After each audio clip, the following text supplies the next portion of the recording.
परिगो उल्टो। जुआ जैसा खेल नहीं अगर हार ना हो तो, और भाई जैसा संबंध नहीं तकरार ना हो तो,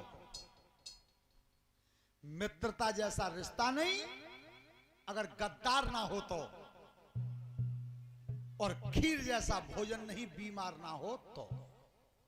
मित्रता ने जब जब गद्दारी की है वो तभी तभी नाश हो सका है। देखा हुआ तुमने अमर सिंह राठौर कितना बड़ा बलवान था, और आगरा के किले पर मरवाया तो उस घनिष्ठ मित्र ने मरवाया जिसका पूर्ण विश्वास करता था अमर सिंह। अमर सिंह को उसके मित्र ने मरवाया था।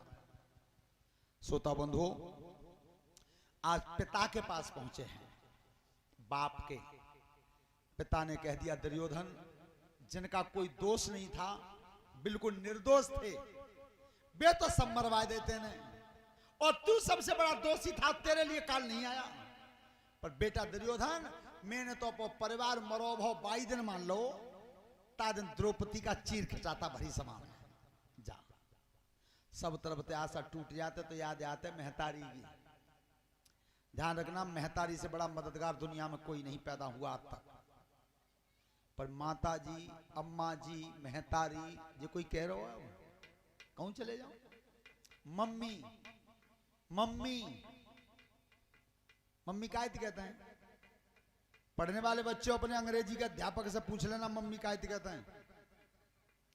मुर्दा घर में जो लाश धरी होते बात कहते हैं मम्मी। बापते कुछ दिन पहले तो डैडी कहते हैं, वो कहते हैं डैड। डैड माने ये विदेशी भाषा है। अब तो मम्मी बंदा है, वो तो मोम कहते हैं। मोम का है, मोहारे बाव को मोमबत्ती बाव। रामायण में भी लिखा है कि थोड़ी बातन पिता दुखारी ना प्रतीत मोय महतारी। महतारी शब्द रामचरितमानस में आया है। माताजी शब्द आया है, महतारी शब्द आया है, अम्मा शब्द आया है, लेकिन अगर किसी पुराण और शास्त्र में मम्मी शब्द आया हो भारत में तो दिखा दो खोल कर। नहीं आया।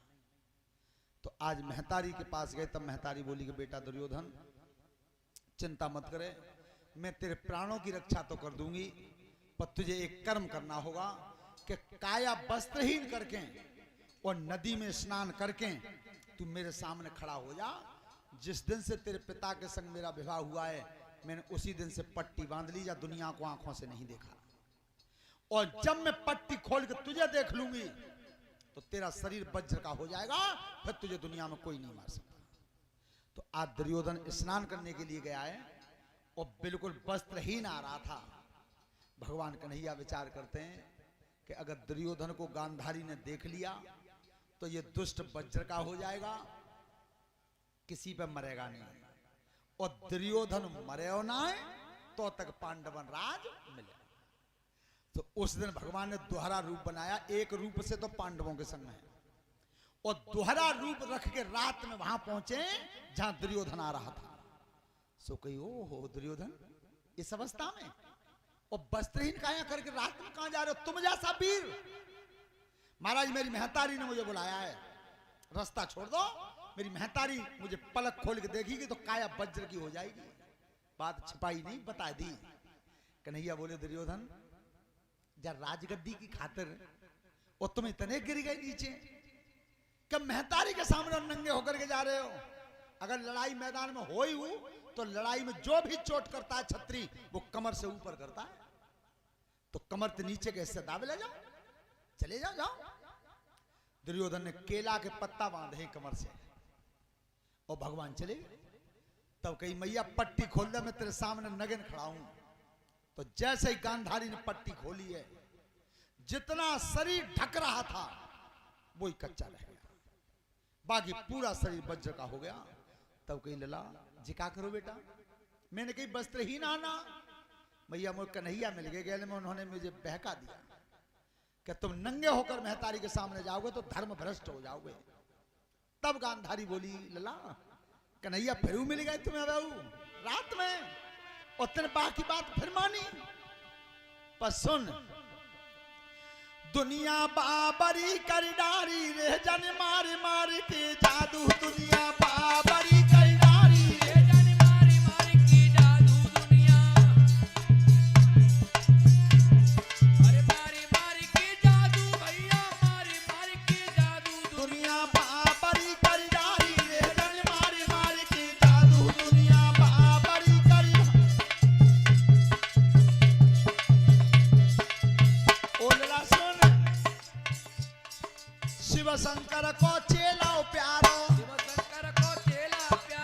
भस्मासुरबाई ने मारो, भस्मासुरबाई ने मारो, भस्मासुरबाई ने मारो, भस्मासुरबाई ने मारो।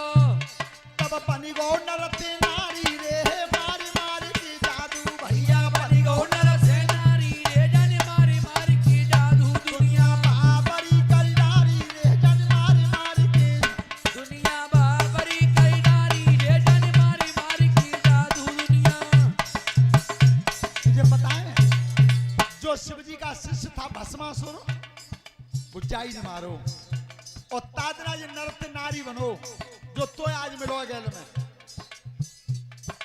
हरे ना कुसकू बधिवे आयो, हरे नाम कुसको बधिवे आयो, लेकिन तरसहिए में लायो, लेकिन तरसइये मिलायो।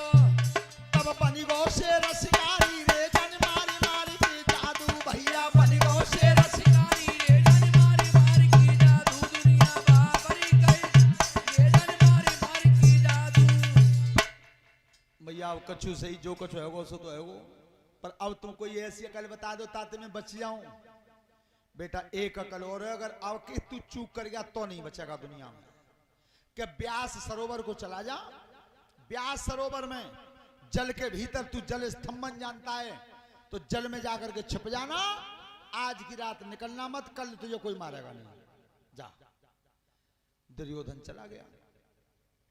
ध्यान रखना रात में बुद्धिमान कितना था कि ब्यास सरोवर में जब गया तो 4 कदम दूर तो उल्टा चला, उल्टा ताते पायनु के निशान बन जाए तो कोई जे जाने के जामे तो कोई लिकर के गोए।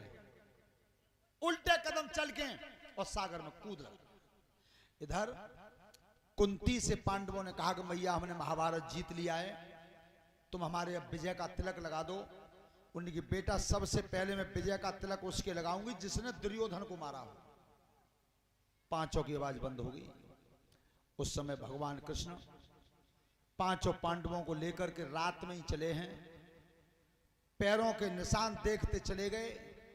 व्यास सरोवर पर जाकर के भीम का ललकार लगवाई तो भीम ने जब ललकार मारी दुर्योधन बाहर निकल के आए। बाहर निकले, काई दुष्टर, भीम अर्जुन नकुल सहदेव काई, मैं युद्ध के लिए तैयार खड़ा हूं। देखिए फिर भी दुष्टर का जवाब क्या है। इसे कहते हैं धर्मात्मा। लड़ाई जीत ली थी, सब भाई मारे जा चुके थे उसके रण में, 99 भाई मरे थे उसके सामने और अकेला बच गया है। और जब युधिष्ठिर तब भी और क्या बोले हाथ जोड़ के दुर्योधन से, 5 गाम हम कूदे दीजे,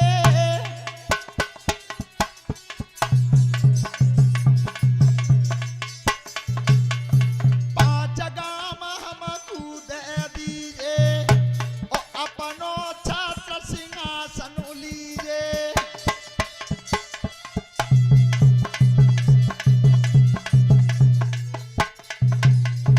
तब कुरपति ने बचन उचारो और भूमि नदू में सुई को किनारो।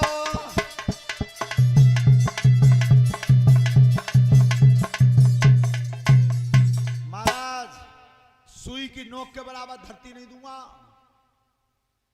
युधिष्ठिर कह रहे हैं तो तेने तो दिया नहीं है, लेकिन अब जो तेरी इच्छा हो सो तू मांग ले। मांग ले, क्या मांगना चाहता है? उनकी सुन, राजा जो होता है, राजा पे से प्रजा मांगती है।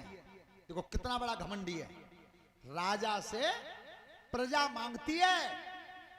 और मैं राजा हूं और तुम प्रजा हो तो मैं प्रजा पे मांग लूं? ऐसा नहीं होगा, युद्ध करूंगा केवल।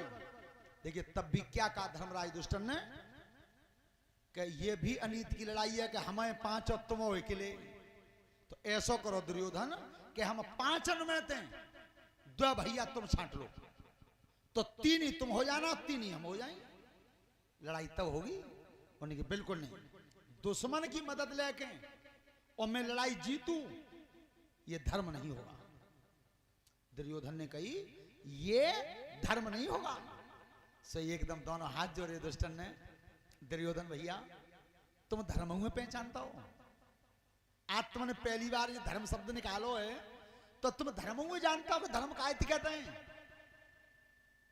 पर सुनो, आज ये धर्म शब्द तुम्हारे मुंह से पहली बार निकला है। अरे आई तो याद धर्म की,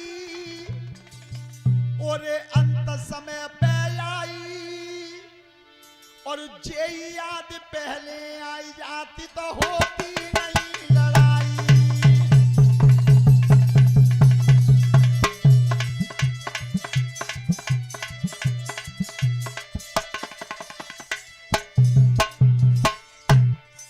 ललारे ये चैनल चल रहा है बंटी स्टूडियो आगरा, तो जो कोन पे बैठे हैं खपटोरा मंडल के अध्यक्ष जो अंगूछा बंद रो है, इन पे ने कैमरा लगाए थे और कल डाल दिए नेट पे कि खपटोरा मंडल के अध्यक्ष भी पहुंचे भागवत में। दुनिया जे जाने जाने कितनी बड़ी पार्टी है ताकि अध्यक्ष पहुंचे हैं।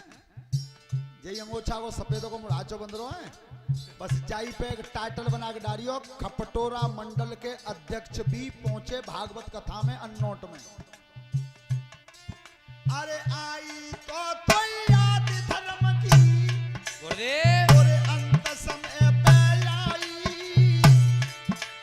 और जे याद पहली आई जाती तो होती नहीं लड़ाई।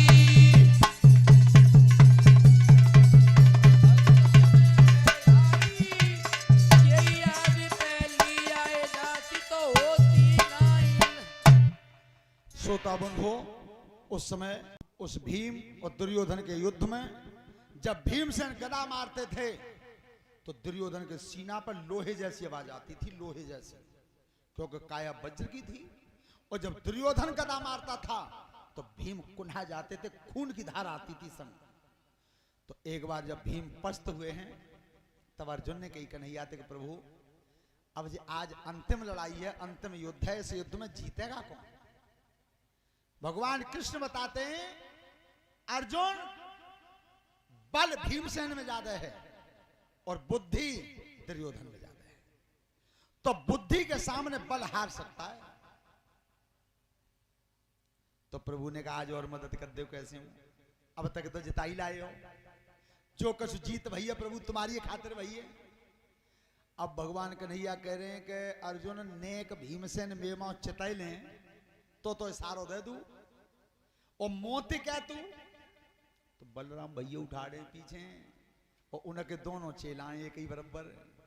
बात बिगड़ जा भाई, क्रोधित है गए तो देखियो तुमने दो मल्ल अखाड़े में लड़ते हैं और एक उन्हें दबा तुका है, तो वो भीड़ माओ देगा तो कोई जय कह देगा कुश्ती बराबर है, छोड़ दो। जाकर भीम की काया पस्त भई है, और तब भगवान कन्हैया मां नजर करी है, पता अरे तब करी दो श्याम सारो,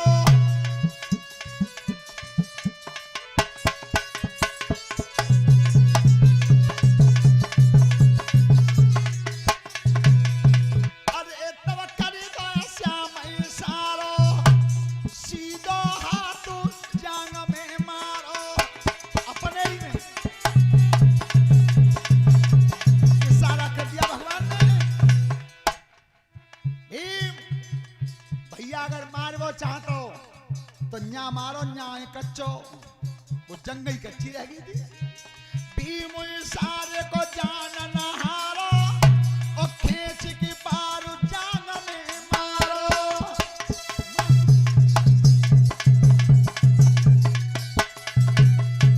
जंगा टूट गई, दुर्योधन धरती पर गिर गया। जो दुर्योधन धरती पर गिरे, बलराम ने पीछे तो भीमसेन पकड़ ले। भीम कहिए गुरुजी गदा का युद्ध तुम्हें किसने सिखाया था? गुरुजी आपने। तो फिर जी बताओ गदा की लड़ाई को कोई नियम हुए? कि हाँ गुरुजी नियम हुए। तो मैंने तुम्हें कौन सा नियम बताया? गदा की चोट कहां मारी जाती है? कि गुरुजी सीना पे। कि सीना पे मारने का अगर नियम है, सीना पे गदा मारने का अगर प्रोसीजर है, तो फिर जंगा पे किन के कहने से मारा था? बोल। आवाज बंद, आवाज बंद। कहीं कहा चो बतवाइए तो बराबर ठाड़ो है। उन्हें की गलती हो गई गुरुजी, गलती आ गई तो एक काम सुनो। अरे जब आ जाओ पाँचों भैया,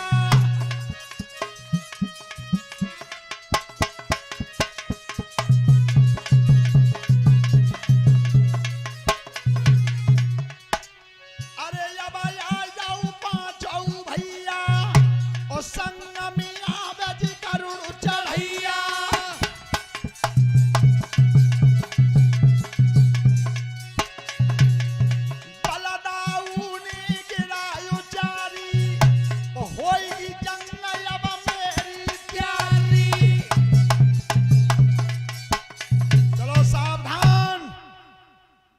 पांचों तो तुम ठाड़े हो और त्याज मददगार ठाड़े कहाँ हैं, इन्हें संग मिलाओ। अब जा दुर्योधन की तरफ से मैं लड़ूंगा। भगवान ने की बिगड़ को शेष अवतार हैं, क्रोधित है गए तो पृथ्वी पलटा खा जावे इनके मारे। पर भगवान कन्हैया चतुराई कितनी करते थे कि भैया ओ दाऊ भैया एक बात बताऊं तुम्हें कि 18 दिन तुम्हें तो है गए तीर्थ स्थल में, तुम तो तीर्थन को चले गए, 18 दिन बाद आज लौटे हो और मोए 18 दिन है गए लड़ाई में। तुम्हें मालूम है कहूँ ऐसा ही नहीं जाएगा हमारी तैयारी कोई बात सामने निकाल ले वो द्वारे कहते बाउलंगी सलाह। बलराम का ध्यान फेर दिया, क्षमा मांगी कि नहीं जाने के भैया यहाँ तो जो होना हो सो है गो, तुम जाओ। द्वारका के लिए चले गए। इधर अश्वत्थामा कृतवर्मा कृपाचार्य उस समय रात में सोते हुए सेना के बीच में अश्वत्थामा गया। पांचों द्रौपदी के पुत्र सो रहे थे, पांडव जान के मार दिया, पांडव समझ के मार दिया। और जब द्रौपदी ने रुधन मचाया है कि उस अश्वत्थामा को पकड़ के मेरे सामने लाओ, उसी समय अश्वत्थामा ने ब्रह्मास्त्र छोड़ दिया। ब्रह्मास्त्र छोड़ दिया लेकिन उसमें मंत्र क्या लगाया कि जहां तक ब्रह्मास्त्र की आवाज जाएगी किसी गर्भवती महतारी का गर्भ नहीं बचेगा। वो चोट आकर के पड़ी उत्तरा के गर्भ पे, उत्तरा के गर्भ पे। ध्यान रखना दोनों ब्रह्मास्त्र अर्जुन नहीं उतारे लेकिन गर्भ पे चोट पड़ चुकी थी। लेकिन भगवान कृष्ण ने चक्र सुदर्शन से उस बच्चे की रक्षा की।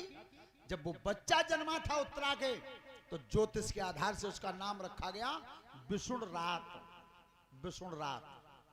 और भगवान कृष्ण की गोद में दिया तो वो बच्चा बिल्कुल मरे के समान था।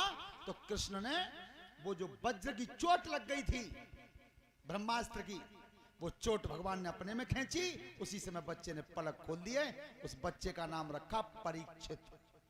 ये वंश छीण हो रहा था और वंश को परीक्षण कर दिया उस बच्चे ने, इसलिए उसका नाम ही परीक्षित रखा गया। बोलिए परीक्षित महाराज की। श्रोता बंधु ध्यान से सुने कि कल श्रीमद् भागवत कथा में शिवजी का विवाह हम सुनाएंगे और उसमें जो शिवजी के और मैया पार्वती के पुत्र थे गणेश भगवान, तो गणेश जी का जो हाथी का चेहरा था वो एक दंत क्यों कहलाए, एक दांत कट गया था। वो महान संग्राम हुआ था परशुराम जी का और गणेश जी का। इन दोनों के महान संग्राम की कथा कल श्रीमद् भागवत कथा में हम सुनाएंगे।